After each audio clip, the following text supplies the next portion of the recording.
আজ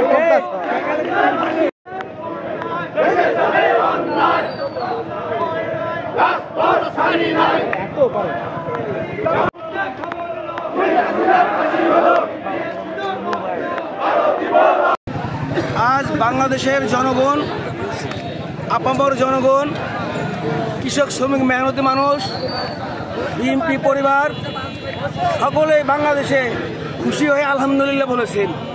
আপনারা জানেন শেখ হাসিনা বাংলাদেশের হাজারো মায়ের কোল খালি করেছে, হাজারো ভাই বোনকে বিনা অন্যায়ভাবে স্নাইপার দিয়ে, বন্দুক দিয়ে, যেইভাবে রাইফেল দিয়ে ওপেন গুলি করে রাস্তায় মেরে ফেলেছে পাখির মতো, তার সাজা, তার বানানো ট্রাইব্যুনালে আজ রায় হয়েছে।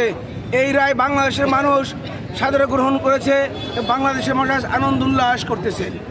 আপনারা জানেন শেখ হাসিনা বাংলাদেশ থেকে যেভাবে অন্যায় অবিচার করে পালিয়েছে, যেভাবে খুন করে পালিয়েছে, অর্থনীতিকে ধ্বংস করে পালিয়েছে, আইনের শাসনকে ধ্বংস করে পালিয়েছে, কোর্ট কাছারি শেষ করে দিয়েছিল, এক না এক তন্ত্র কায়েম করেছিল শেখ হাসিনা। তাই আইনের তরফ থেকে যে গজব নাজিল হয়েছে, সে গজবের জ্বালায় বাংলাদেশ থেকে সে তার পরিবার সহ, আত্মীয় স্বজন সহ বাংলাদেশ থেকে পালিয়েছে।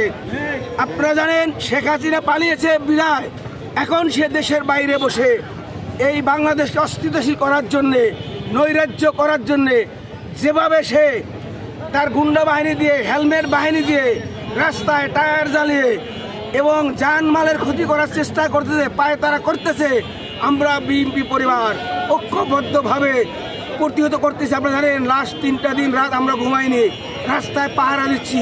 আমরা যেখানে ওই সন্ত্রাসী বাহিনী পাবো আমরা ধরে আইনের হাতে তুলে দেবো এবং কঠোরভাবে দমন করবো ইনশাআল্লাহ।